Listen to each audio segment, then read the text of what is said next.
takes a willingness to accept that you're not yet good enough. It takes the ability to stare at the places that you know that you're weak, to really look at those things and not let it affect your sense of self-esteem and not let it affect your sense of self-worth, so that you can still get the momentum going. But you have to understand that in the beginning, we're all terrible. And as Henri Cartier-Bresson said, your first 10,000 photographs are your worst. And so the thing that really makes great art are the people that continue to push and the people that continue to work and face how inadequate they are and really understand that at the end of the day, greatness is a craft. Greatness is a process. Greatness is a habit. Greatness is the little things that you do every day over time, going out every day unafraid of whether or not this is one of the 10,000 terrible things that you're gonna do. It's being unafraid to make those mistakes. It's being unafraid that you're not yet great. And as Marianne Radmacher said, courage doesn't always roar. Sometimes courage is the quiet voice at the end of the day saying, I will try again tomorrow. And that's it. If you want to be great, that's what you have to do. You've got to get up again tomorrow. You've got to be willing to face another day. You've got to be willing to accept that you've got to get through the bad ideas before you can get to the good. You've got to understand that you have to start as an apprentice. You have to start as a person going and getting tea, and you have to accept that that's the job that you should be playing, that you should be working for somebody else. You should be looking up to somebody else and seeing what they can teach you, because what you know is that you're there to learn. What you know is that you're there to get through the 10,000 bad photographs that you need to get through to ultimately achieve greatness. And if you make the catastrophic error that so many make, to try to tell the world that you're extraordinary today, to try to get the world to follow you and look up to you and think that you're something today. Because the people that really win are the ones that invest today, the ones that listen today, the ones that spend every ounce of their energy amassing mastery, getting better every day, working their asses off to improve their skill set, to relentlessly look at the things that they're not doing well, to understand that they have to break themselves down and get rid of all of their ego before they can really find greatness. Those are the people that we remember. So if you want to be remembered, if you want to achieve real greatness, you just need to have the courage to show up every day and take another swing, take another photo, try another task, do something that scares you, and do those little things over and over and over until you win. Greatness is the most demanding mistress you're ever going to encounter. And I understand the advice that I'm about to give you is not for everyone. Most people should turn this off. But if you're gonna stick with me, if you're going to listen to what I have to say, it's because you want something tremendous in your life. You wanna stand out from everyone else. You wanna do something more than other people think is possible. You literally want to stand outside the norm. And if that's the case for you, then understand that, as Albert Einstein said, only one who devotes himself to a cause with his whole strength and soul can be a true master. For this reason, mastery demands all of a person.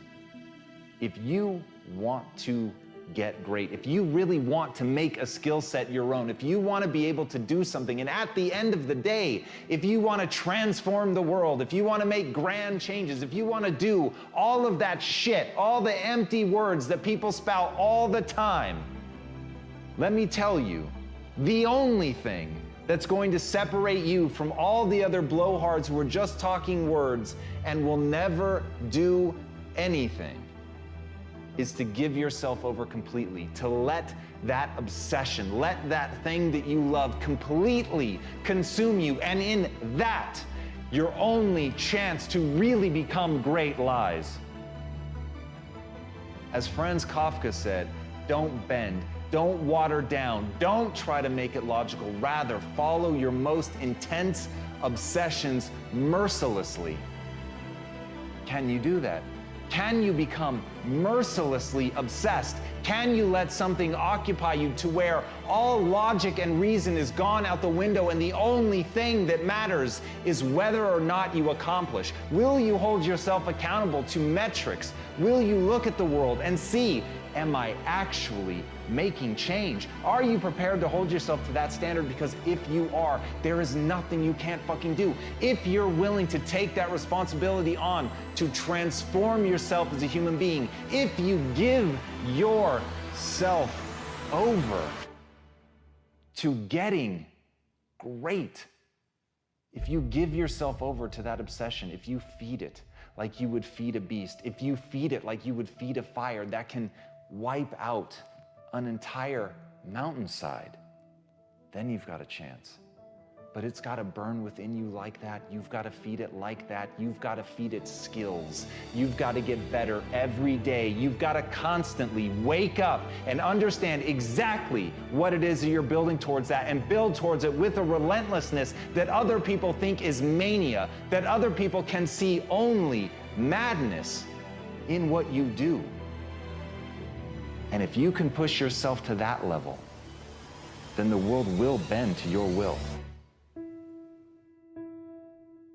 As Naval Ravikant said, the only way to truly learn something is by doing it. Yes, listen to guidance, but don't wait.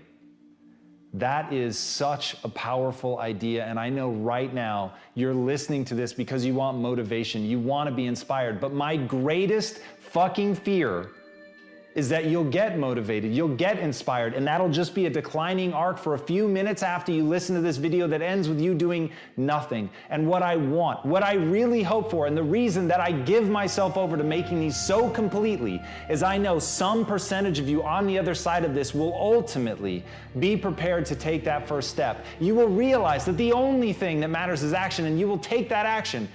And it's in that action that your potential greatness waits. And as Martin Luther King said, take the first step in faith. You don't have to see the whole staircase. Just take the first step. You've just got to believe that you can learn. You don't have to believe that you're already capable of doing what you want. You don't have to believe that you can already build that thing that you dream. You don't have to believe that you already are extraordinary. You simply have to believe that if you take that first step, you put yourself on a journey not of execution, you put yourself on a journey of learning so that you can execute. And that, when you understand that difference, that's when you really will be on that path to greatness. And that is the thing that I want for everybody listening to this. Please understand, the only thing you need to know is that you have to take the first step. Whatever the vision is that you have for your life, you absolutely can make it come true. And the process is very simple. The process is about learning. The process is about growing and getting better. It's about recognizing what you're not good at. It's about recognizing what you have to learn. It's about taking that first step on faith. On faith that you can get better. Not on faith that you're great. On faith that you can become the greatest of all time. And once you have that faith, once you know that simply being a human being puts you in this rare category of creature that can get better through pressure, through pain, through difficulty, through failure, those are the things that are going to be the building blocks of your success. But in order to begin on that road, in order to have your first glorious failure, you must first take that first step. So please, don't waste your time being motivated or inspired. Spend every second of your time moving forward. That's how you're going to get where you want to go. As Daniel Pink said, people fail to achieve mastery not because they aren't talented, but because they aren't disciplined. The wonderful news about the human condition is you can get good at anything that you set your mind to. It's just not going to be easy, and it's not going to be fast. But the willingness to put in that work is what's going to separate you from everybody else. And I'm begging you to see yourself right now, today, as average, as no better than anyone else.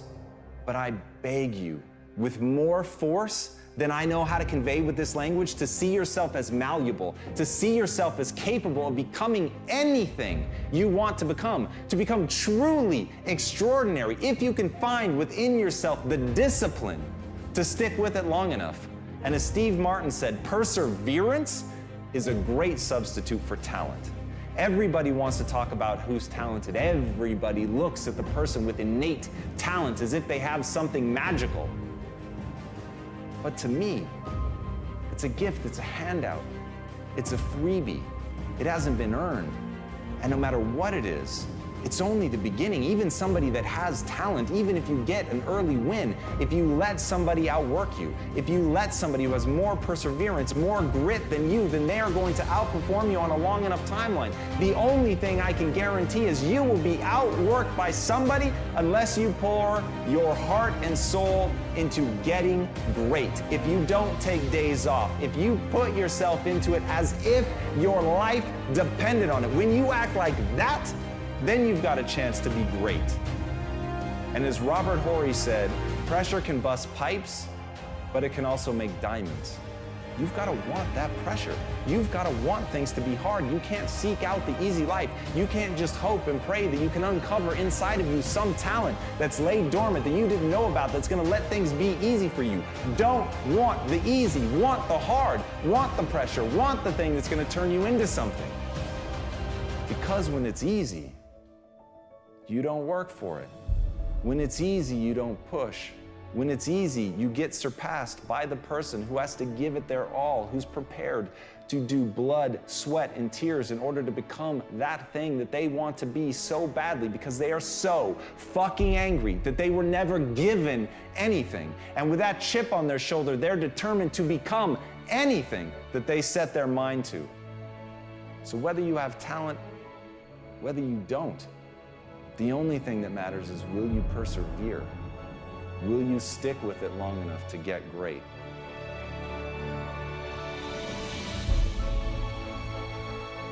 As Thomas Edison said, our greatest weakness lies in giving up. The most certain way to succeed is to always try one more time. I know there are going to be a million times in your life where you want to give up, where you absolutely ache with the desire to quit, where nothing sits inside of your gut other than the certainty that you are going to fail, that you are not good enough to push forward. But that is to fundamentally misunderstand the nature of a failure. The nature of a failure is not to tell you who you are. The nature of a failure is to tell you a way that didn't work. It's to inform, it's to educate you, it's to test you. It's to be a gut check to find out if you believe in yourself enough to push forward even when the world seems to be telling you not to. And as Brian Tracy said, attempt the impossible in order to improve your work. Think about that for a second. Attempt the impossible just to get better, to try the things that you know are going to fail, things that the world is going to tell you simply cannot be. But even if it violates the laws of physics, if there's something in that attempt that you're going to learn, you owe it to yourself. You have a fucking moral obligation to try. Because all of the people that will lie in your wake are the people that didn't try simply because they didn't believe that they could do it. You have to be willing to look at the world. You have to be willing to see things that you yourself think are impossible and try, because in that you will stretch yourself. You have to be willing to look inward at the state of your current skill set and say, I'm going to play outside of that. I'm not going to play where it's safe. I'm going to play where it hurts. I'm going to play where I feel clumsy. I'm going to play only in the areas that make me feel stupid, because in that I know that the way that the brain responds is through adaptation, but I have to stress myself. You can't ever lose sight of that. The only way that the human animal adapts is through stress. You have to be willing to break things in order to build something new.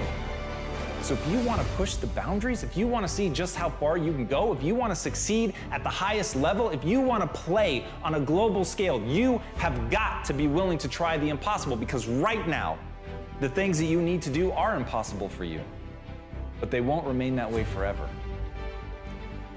And as Aristotle said, pleasure in the job puts perfection in the work. This doesn't have to be a tale of always being terrified. Everybody, myself included, screaming at you, telling you that you need to go do something great. The part they're leaving out is why the fuck should you care? You should care because it's the greatest joy. You should only listen to this if it's leading you down a path that makes you feel more alive, and that's the point. The point is to get in touch with something that makes you feel great, but not to let yourself starve or be stopped by a fear that you'll fail, by a fear that it can't be done. Have fun. Have the guts to enjoy yourself. Have the guts to go out and attempt something audacious and terrifying, knowing that all along, if you're doing it right, you're gonna have a good time. So all of this, going balls out, trying to prove something to yourself, trying to do something amazing, never lose sight that it's to build a better life. Never lose sight of the fact that you're doing it to create the person that you want to be. Never lose sight of the fact that it should be fun. As Kurt Vonnegut, one of the greatest authors in modern times, said, "When I write, I feel like an armless, legless man with a crayon in his mouth." But he still did it. And that's the kind of thing that you're gonna hear from the greats. You're not gonna hear that it was easy. You're not gonna hear that they felt suave and cool. Even the greatest of all time have that awkwardness and that clumsiness. They're never quite as good as they want to be. But what I want you to understand is, even though Kurt Vonnegut said those words, he wrote tons of books that changed people's lives, that changed the landscape of literature, because despite the fact that he felt awkward and clumsy, he kept doing it and forcing himself to move forward, to take one step after another, even when the process was not exactly rewarding. He believed in something. He knew that what he was trying to do would ultimately get better. He knew that if he wanted to accomplish something great, that he had to push through the awkwardness. And that is the very trick to getting great. You just have to do it. You have to go, you have to take that first step, you have to push, you have to drive, you have to strive every time to get a little bit better. You have to strive not to fall prey to your own doubts and insecurities. And as Joe Namath said, if you aren't going all the way, why go at all? But it's doing that in face of the fear. It's doing that in face of the difficulties. It isn't only because someone is great that they say you should either do it all the way, to play hard, or go home. They're not saying it because the process is in and of itself rewarding. They're saying it because there is something that they're trying to accomplish that demands it, that they're prepared to play on a world stage. And once you know why you're doing what you're doing, once something sits at the core of your being, and despite how difficult, painful, awkward it may be to push forward, you push forward no matter what the odds. And as Hannibal said, one of the greatest military leaders of all time, I will either find a way or I'll make one. And he said that as he was getting elephants across the Alps. Now, when you think of the difficulties that you face in trying to do what you're trying to accomplish, think about that man amassing an army and getting elephants to climb a mountain, and saying not, this is impossible, but rather, if there's not already a way present, I will make one. And when you can look at that, when you can look at your own inadequacies, when you can accept that you are not yet good enough, but you know that you'll put in the work to get there, you know that you'll learn the things that you need to learn, that you will push and you will practice and you will shape yourself into someone capable of doing it. And you have to literally carve your own path out of the stone granite of a mountainside. You will do that because that's what your goals demand. And when you're prepared to do whatever your goals demand, you will accomplish whatever you set your mind to.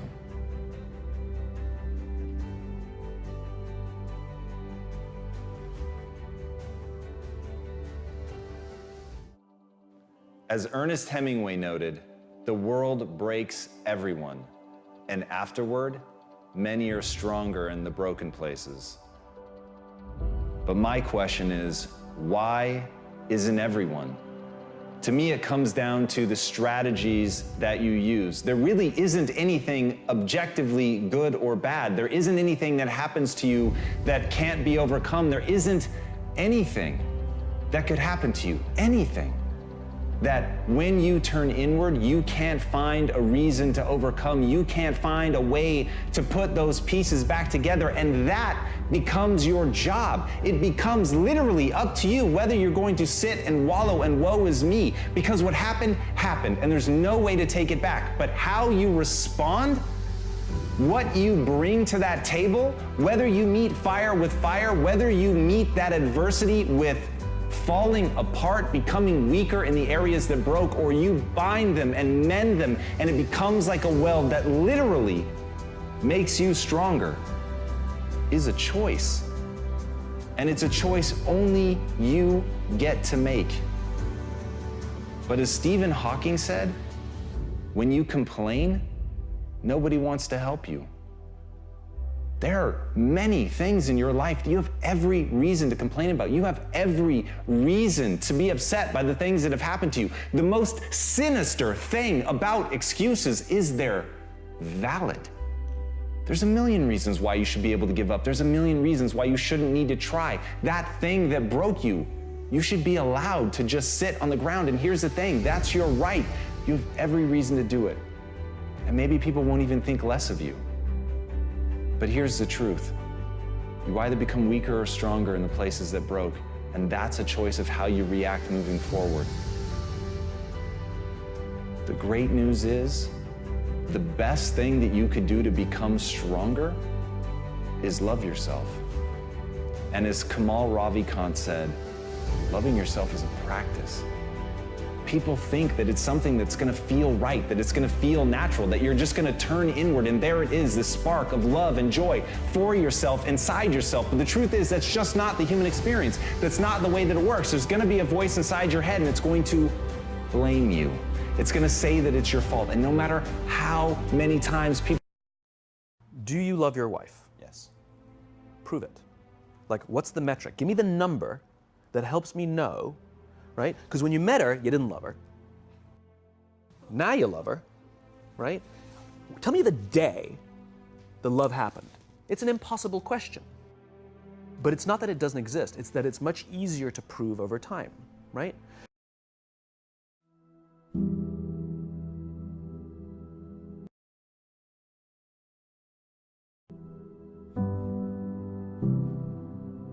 My experience is with people that we're probably running at about 51% of our capacity. Something, I mean, you can think about this yourselves. I often ask undergraduates how many hours a day you waste or how many hours a week you waste. And the classic answer is something like 4 to 6 hours a day. You know, inefficient studying, watching things on YouTube that not only do you not want to watch, that you don't even care about, that make you feel horrible about watching after you're done. That's probably 4 hours right there. You know, you think, well, that's 25 hours a week, it's 100 hours a month, that's 2.5 full work weeks, it's half a year of work weeks per year. And if your time is worth $20 an hour, which is a radical underestimate, it's probably more like 50 if you think about it in terms of deferred wages. If you're wasting 20 hours a week, you're wasting $50,000 a year. And you are doing that right now, and it's because you're young. Wasting $50,000 a year is a way bigger catastrophe than it would be for me to waste it, because I'm not going to last nearly as long. And so if your life isn't everything it could be, you could ask yourself, well, what would happen if you just stopped wasting the opportunities that are in front of you? You'd be who knows how much more efficient, 10 times more efficient, 20 times more efficient. That's the Pareto distribution. You have no idea how efficient people get.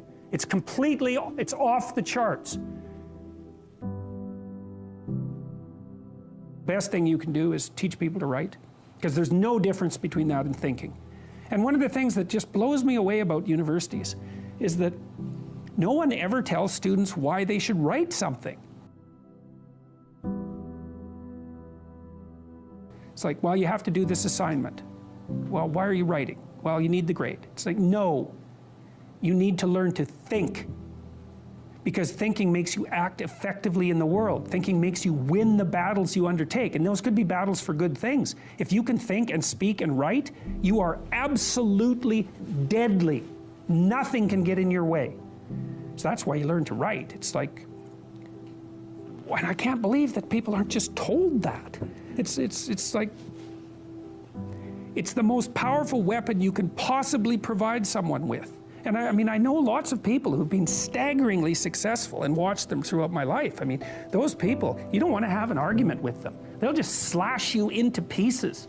And not in a malevolent way. It's like, if you're going to make your point and they're going to make their point, you better have your points organized, because otherwise you are going to look like and be an absolute idiot. You are not going to get anywhere. And if you can formulate your arguments coherently and make a presentation, if you can speak to people, if you can lay out a proposal, God, people give you money, they give you opportunities, you have influence. Make it a schedule and stick to it. Okay, so what's the rule with the schedule? It's not a bloody prison. That's the first thing that people do wrong. They say, well, I don't like to follow a schedule. It's like, well, what kind of schedule are you setting up? Well, I have to do this, then I have to do this, then I have to do this, you know, and then I just go play video games, because who wants to do all these things that I have to do? It's like, wrong. Set the schedule up so that you have the day you want. That's the trick. It's like, okay, I've got tomorrow.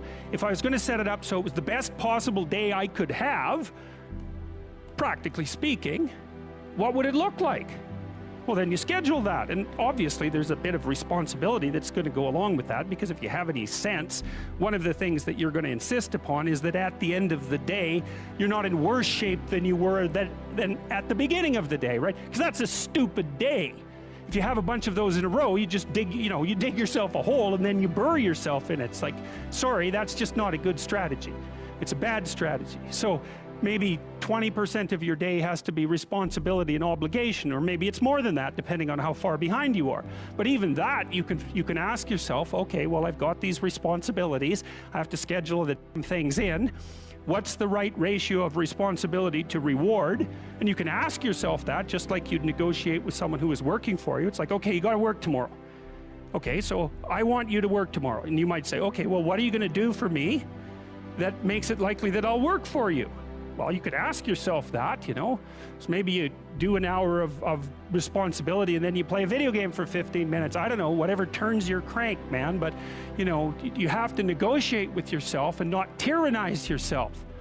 Like you're negotiating with someone that you care for, that you would like to be.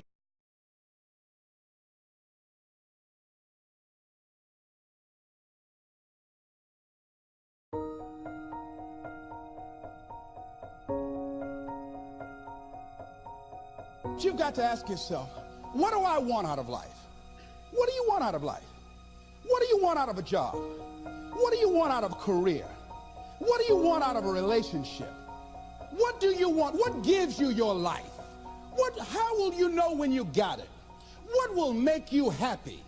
You need to know. You need to start asking yourself some questions. What do I really, really, truly want?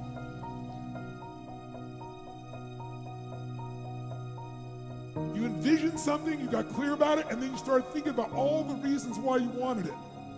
You got excited about it. Said, this is what's next for me now. I want this. You may have dreamed about it, thought about it, talked about it. But when you focus on something continuously, something magical happens. You get insights, don't you? You overhear a conversation, and you hear something you wouldn't have heard if you didn't have that outcome or goal that you wanted so badly. If you have a specific skill set or talent that just immediately propels you to the top, yeah, you want to follow that. When you find something you're good at, go for it. And I also always say it's not about passion.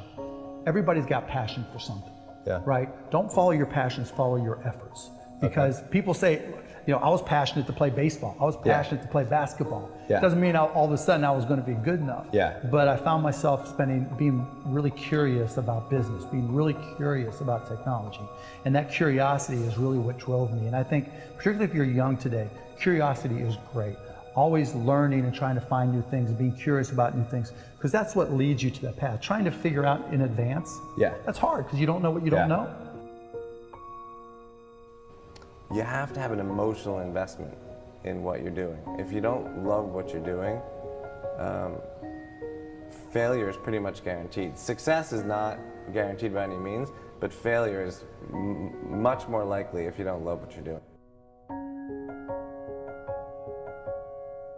Your life would feel better and richer if you had a goal, you chased that goal, you accomplished some things, you would get this boost of confidence, you'd get this boost of self-esteem, like whatever it is that you're into doing. Maybe you're into drawing comic books, maybe you're into making pottery or sculptures, but find whatever the that is and pursue that instead of doing nothing. Now is the time to take risk. You don't have kids. As you get older, your obligations increase.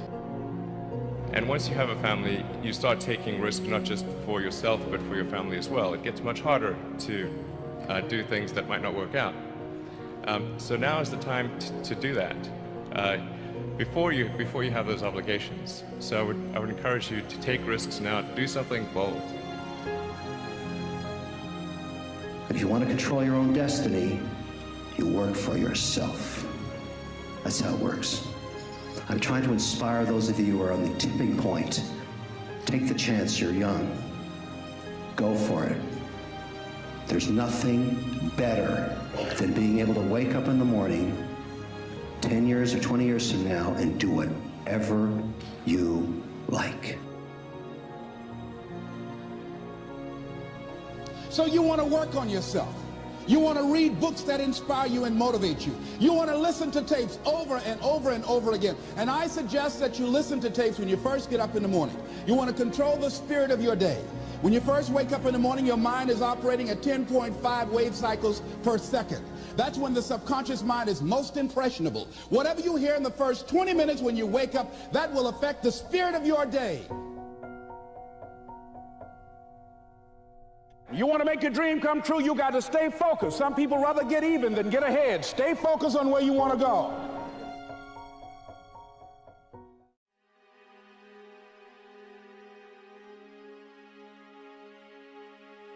There's no other way around it. If success is the result that you are ultimately seeking, you must be obsessed with the process. You have no time to let fear, doubt, failure, quit, negative thoughts, or give up enter into your mental. See, you have massive potential. So from the moment you open your eyes in the morning, your mindset has to be win. Meaning winning that particular morning and carrying that winner's mentality with you as you enter your classroom. So what the person to the left of you is pessimistic? So what the person to the right of you is zoned out? You, yes you, can only be concerned with staying locked in because you refuse to let the aura of your classmates or classroom enter into your mental space. See, this race is won by the one that can distance him or herself from the rest of the pack. And those are facts. So I need you to realize that there will be bad days. There will be times that you feel like you have no earthly idea what your teacher or professor is talking about. But what you will never ever do is throw a pity party. What you will never ever do is tap out. What you will never ever do is concede and throw in the towel. What you will do is knock on his or her door and say, listen, I only have one option, and that is success in your class. But right now, I'm confused about the lesson you taught today, and I need clarity, and I need it now.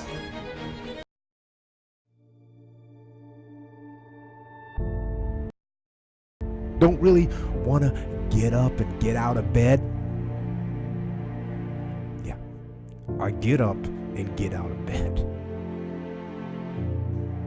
I don't really want to work out? I work out. I really don't want to hammer on a project? I hammer on the project. Now, as an overall rule, I do not like procrastination. You need to get things done.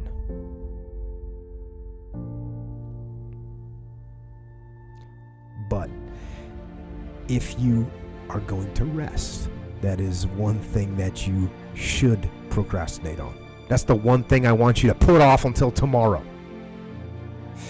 Now, These could be signals that you need some time off. And those signals might be right. They could be correct. But don't take today off. Don't give in to the immediate gratification that is whispering in your ear. Shut that down. Do not listen to that little voice. Instead, go through the motions. Lift the weights, sprint the hill, work on the project, get out of bed. If you only have 24 hours in a day, your success is dependent upon how you use the 24. You gotta hear me. People talk about Oprah Winfrey, Ted Turner, Warren Buffett. Listen to me. I don't care how much money you make. You only get 24 hours in a day. And the difference between Oprah and the person that's broke is Oprah uses her 24 hours wisely. That's it. Listen to me. That's it. You get 24. I don't care if you broke, you grew up broke. I don't care if you grew up rich. I don't care if you're in college, you're not in college. You only get 24 hours. And I blew up literally. I went from being a high school dropout to selling 6,000 books in less than 6 months. What happened? My 24 hours.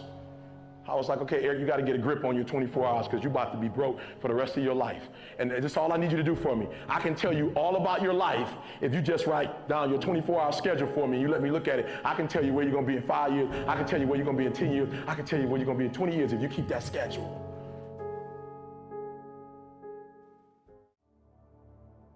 I had a teacher in 8th grade. 8th grade tell me I wasn't going to make it in high school. 8th grade, I had a teacher telling me that foolishness. And what did I do? I proved them right. I went to high school wilding out. 9th grade year, wild out so bad, that school kicked me out. They was like, we can't even take this no more. Kick you out. Go to another school. I completely flunked that. Go to a third school and finally begin to get my act together. I'm proving everybody who did not believe in me right, and the few people who did believe in me, I'm proving them wrong. Again, we're dealing with, it matters of the heart now. A lot of times we behave in the way we behave because we don't feel like we got worth or value. We don't really recognize the heritage of who we are and what we can do. So we just on that, I'm just gonna do whatever and get a couple laughs. But when you recognize how great you are, when you recognize that champion that's inside you, you'll say, you know what, I got more to give. There's more to life than this right here. I deserve better, you deserve better. And then you'll say, you know what I'm gonna do? I'm gonna prove everybody who didn't believe in me wrong. And the few people who do believe in me, I'm gonna prove them right. And when you do that, everything inside your life changes. I just start saying, before I make decisions, I just start saying, okay, is this gonna make my mama proud? Or all the people that's hating on me, is this gonna make them say, see, I told you.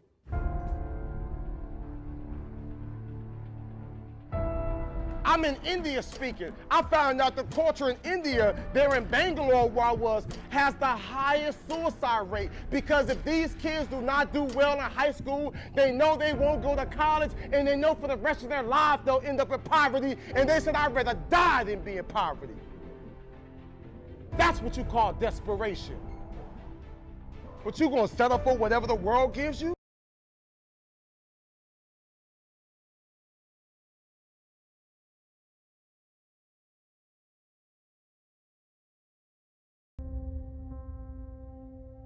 Everybody has the desire to do something.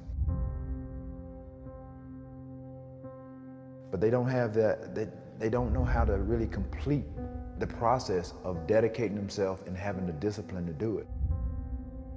If you got the desire, you got to match that desire with your dedication, and you got to match it with your discipline. It may not happen at the moment that you want it to, but you got to understand the process. Everybody wants it yesterday. What happens is a lot of people set goals, and they have this big goal, and they look at it like this giant staircase. They're like, that just seems impossible. There's no way. It looks too hard. It looks too much work, and they don't ever start. They set a goal. Yeah, I want to be at the top of that staircase. It's easy to write that down. But when they go to actually start climbing, they just go, that's just too. But if all you did was just look at the first step, and get on that first step. And then when you're on that step, just look at the next step. That's it. Don't look up. Just look at that next step. You got to understand that it's not going to be easy. People think that there's no challenges. Again, people want it yesterday.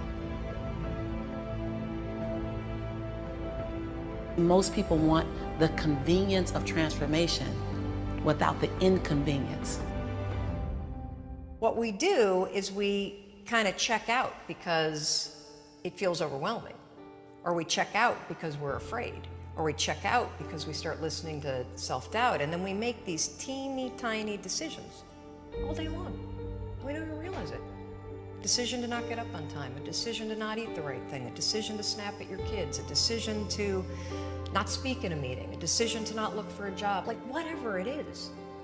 All day long, these tiny decisions that take you so far off track. And then you wake up and you look at your life and you think, how the hell did I get here? The reason why a lot of people won't become who they want is because they're too attached to who they've been. And you hear it all the time when people say, I've always been this way. Okay, well, if that's working for you, keep doing that. Every single person who has ever done anything worthwhile or exceptional or difficult or extraordinary, anyone, whether it's great artists or authors or mathematicians or whatever it is, everyone encounters difficulties. There is no easy road. It does not exist. It is impossible. Everyone has issues.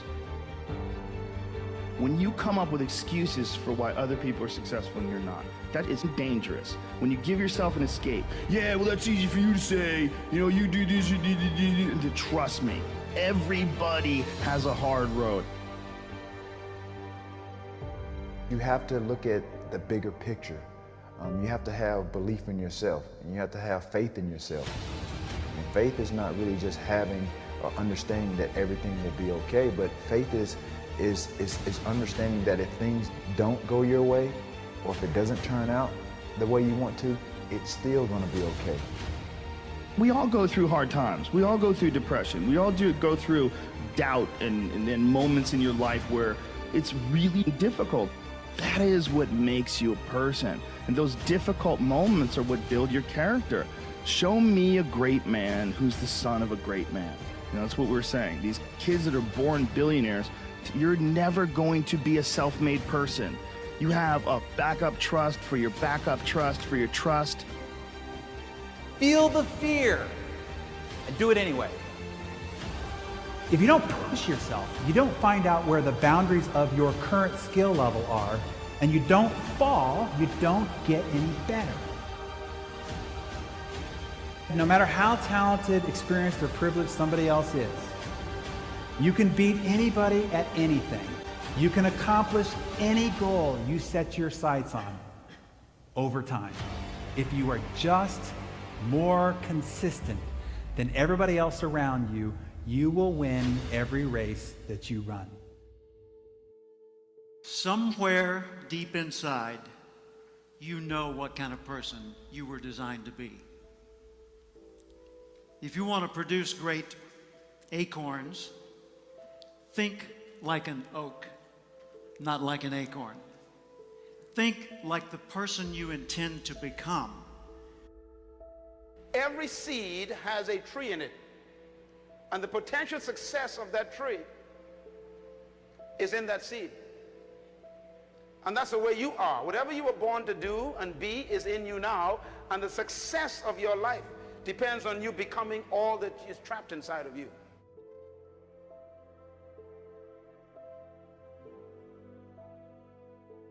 What kind of seed is in you? I believe part of our responsibility in life is to find out who we are. You were not born just to make a living and keep a job and pay bills and then die. You were not born just to retire and get some pension and then fade away and we put you in a plot somewhere.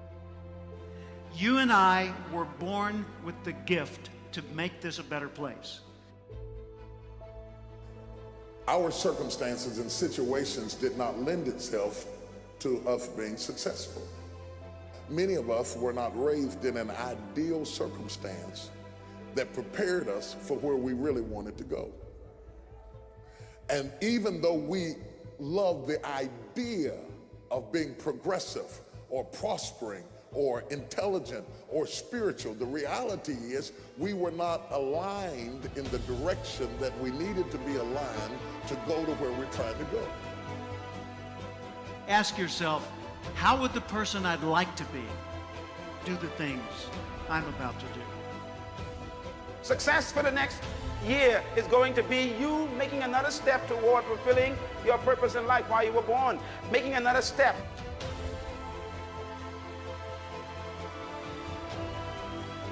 Work to your potential, not your quota. If you want to stay really motivated, if you want to answer the question to why people that have already made it keep pushing, it is because they don't operate on quotas, they operate off potential. They're driven to reach their potential. This is also tied to their ethical obligation. They know what they're capable of. Nobody can tell you what you're capable of. You're the only one that knows. Work to your potential, not just a quota, and I promise you, you will be on fire day and night. I never expected to be anything but ordinary. I was raised to be nice and ordinary. I expected I would grow up to be, like Dad worked for the phone company. I figured I'd go to work for the phone company, maybe work in an office. I figured I'd work till 65, I'd have 1.34 kids. I'd retire at 65, and then I'd die at the statistical average age for my gene pool. That's what I expected. Until one day in 1972, on the radio in the next room to mine, I heard a voice that changed everything. I heard the voice of Earl Nightingale, known at the time as the Dean of Personal Motivation. He said, if you will spend 1 extra hour each day studying your chosen field, you'll be a national expert in that field in 5 years or less. That hit me like a tornado. It rearranged everything in my life. If you were to focus half an hour of study on one field of endeavor for 5 consecutive years, you'd not only transform you, you'd transform the world around you. And we collectively would transform the world as we know it today. Know how you're smart, not just how smart you are in comparison to others. In what ways are you smart? Know what you care about. What are the values that motivate your choices? Know what your personal velocity is, the intensity and drive with which you naturally operate. Know the background imprint, positive, neutral, or negative, that you carry with you and what effect it's had on you. Know your behavioral style, how you come across to other people. Know the patterns in your choices so that you're continually learning more and more about what it's like to be you so you can do an even better job of it.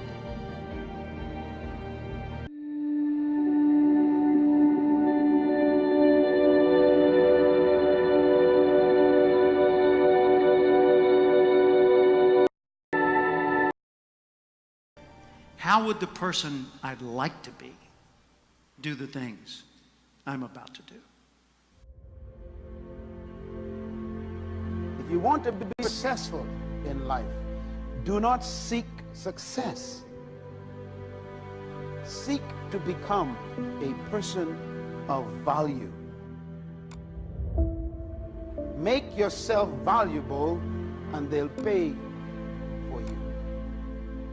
The mind of a champion, the relentless pursuit of always winning, always conquering, always thinking what to do next is instilled in all of us. If you don't have what you want, stop telling yourself the story because you don't have the money, you don't have the time. That's bullshit. It's because you haven't committed yourself where you would burn your boats. If you want to take the island, burn your boats, and you will take the island, because people, when they're going to either die or succeed, tend to succeed. But most of us give ourselves a way out, and that's why we don't have what we want. So if you and I really want to know what's going to take to get your dream and make it real, It's to stop all the things you told yourself that aren't. And I'm here to tell you what I said at the top of our discussion. 80% of success is psychology and 20% is there. This is the secret. As long as you're working toward your inner goal, your dream, then success is possible. The most important element is for you to be able to do this, to be able to establish, most importantly, where you really are in your life today. Where are you? And where do you really want to go? What's going to create this extraordinary life? And to look at it brand new. Because some of you right now, if you continue the direction you're going, are going to be successful and unfulfilled, unhappy, and stressed. You have to be self-disciplined. It's necessary for everything you do in your life. If I want a better life tomorrow, I need to start working on it today. Ambition is a minute-by-minute, day-by-day mentality. To have the ambition to work towards a better family life, a newer car, a bigger house, a financially secure future, you have to live it every moment. If living a successful life was easy, I'm sure more people would be successful. If where you are is not what you saw, then what you are in is temporary. What's your dream? The dream is the most valuable, delicate gift you could ever have given to you. And there are people out there that'll try to steal it every single day of your life. We have the ability to live a lifestyle that fits our goals and dreams. You have the ability to put together any type of lifestyle you want in your mind and have it come true.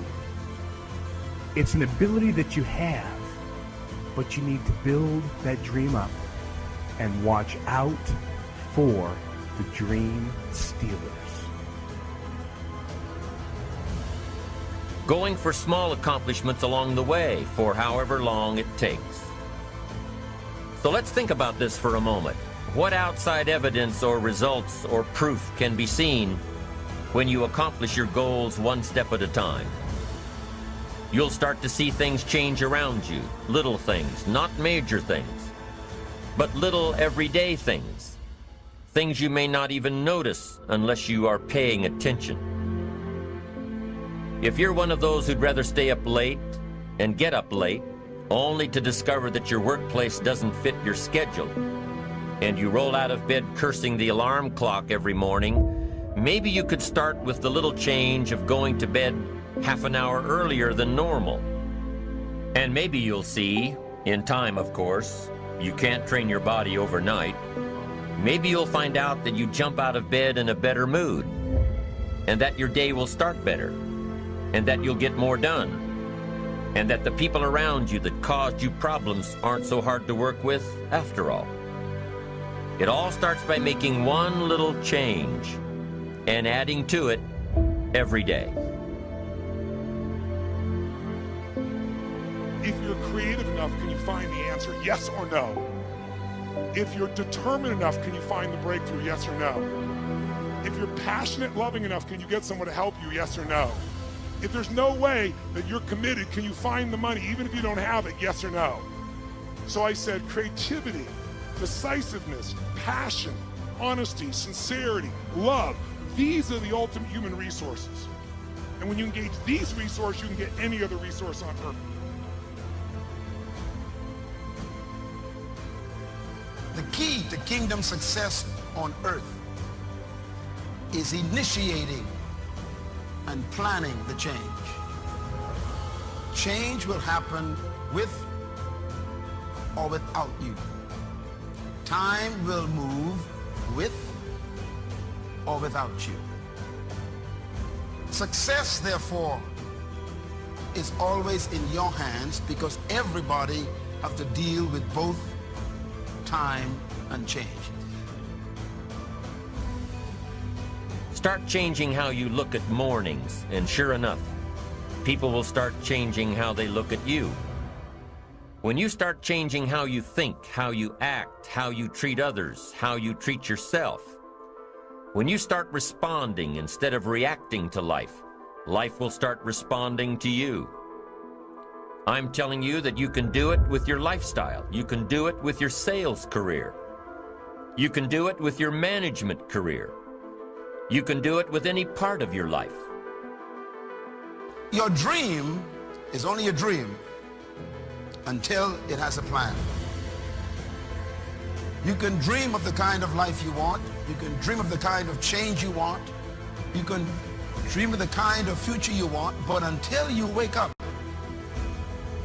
and begin to plan to get there, it will only be a dream. When you get up tomorrow morning and are standing in front of the mirror getting ready for the day, remind yourself that you are somebody, that you are important, and that you can make the changes that will move you closer to your ideal future. The only key to regulating and controlling change is planning. If you don't have a plan, you have no protection. A plan doesn't only tell you what you want to do. A plan tells you what you don't want to do. And so the key to success on your journey through this planet is to have a clear plan.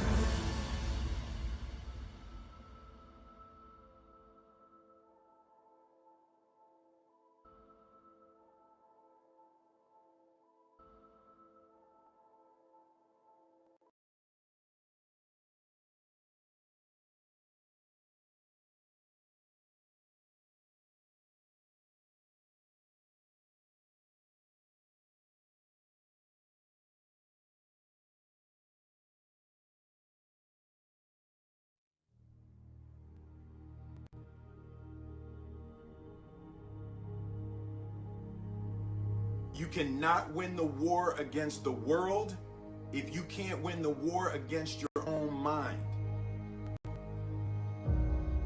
Self-discipline is the center of all material success. 99% of people are not willing to do what it takes to make their dreams come true. The Marines have a saying, everybody wants to go to heaven, but nobody wants to die. And that's just real. At the center of bringing any dream into fruition is self-discipline. Something as simple as food and eating is not about your body as much as it is about your mind. It's getting command of your mind to be able to choose actions that are in your own best interest.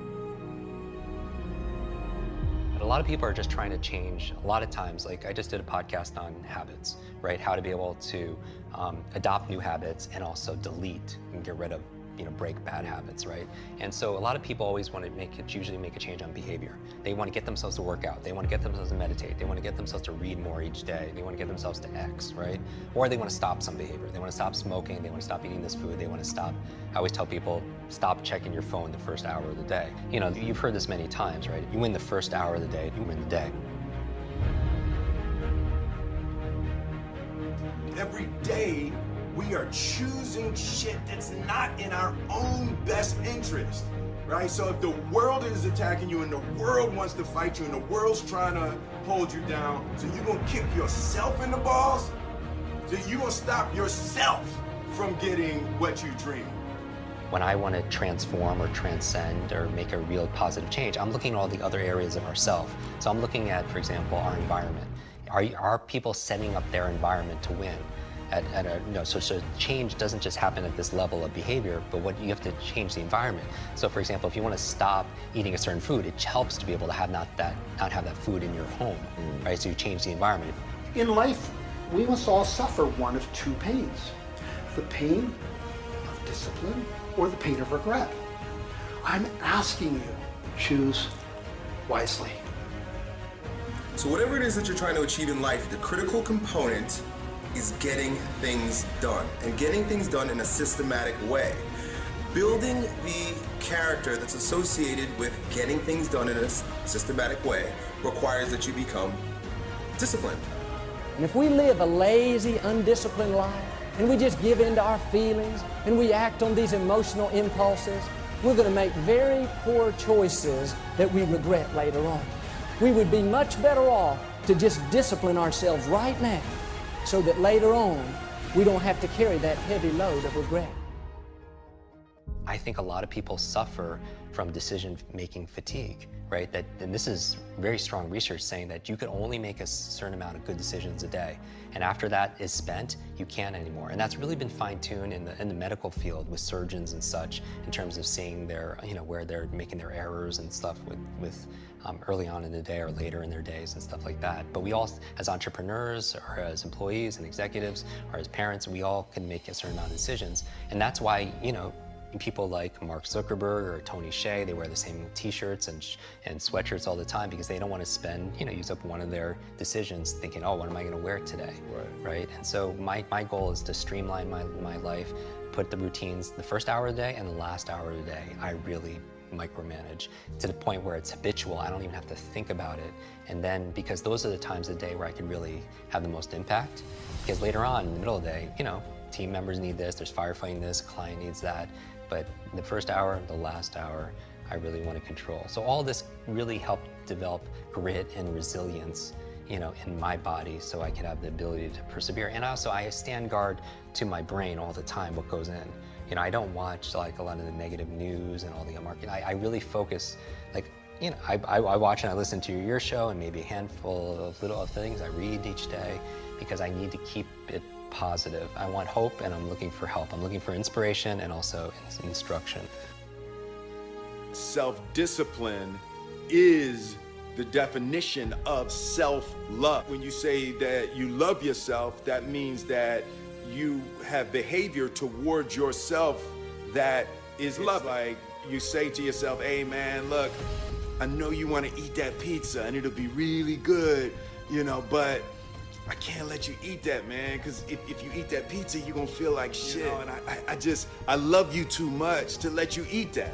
And I think the word discipline has kind of gotten a bad name. We think about it in terms of punishment. I'm not talking about discipline in that way. I'm talking about discipline in the sense that you forego immediate pleasure for the exchange of long-term self-respect. Self-love is when you say to yourself, man, look, I know you and that girl got a real connection. I know y'all vibe, but that's your girl's cousin.